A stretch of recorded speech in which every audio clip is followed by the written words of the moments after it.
Pagbasa mula sa aklat ni Propeta Isaías. Ang lahi nila ay makikilala sa lahat ng bansa. Ang mga anak nila'y sisikat sa gitna ng madla. Sino mang makakita sa kanila ay makikilalang sila ang aking bayang pinagpala. Buong puso akong nagagalak kay Yahweh. Dahil sa Diyos, ako'y magpupuri sapagkat sinuotan niya ako ng damit ng kaligtasan at balabal ng katwiran, gaya ng lalaking ikakasal na ang palamuti sa ulo'y magagandang bulaklak, gaya ng babaeng ikakasal na nakasuot ng mga alahas.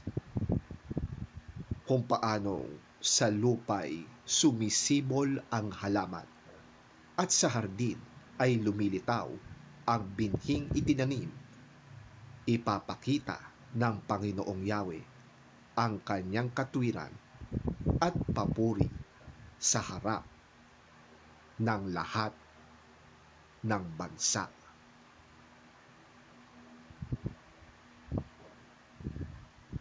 Ang salita ng Diyos. Salamat sa Diyos.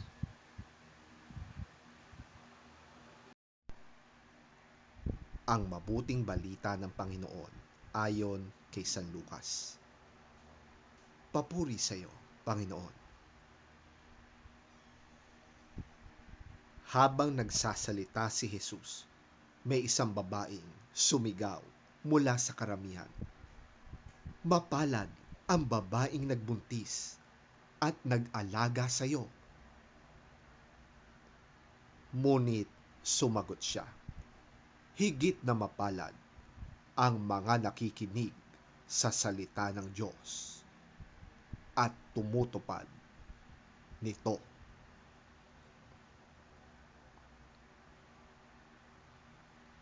Ang mabuting balita ng ating Panginoon. Pinupuri ka namin, Panginoong Hesukristo. As Jesus was saying these things, a woman in the crowd called out, "Blessed is the mother who gave you birth and nursed you." He replied, "Blessed rather are those who hear the word of God and obey it."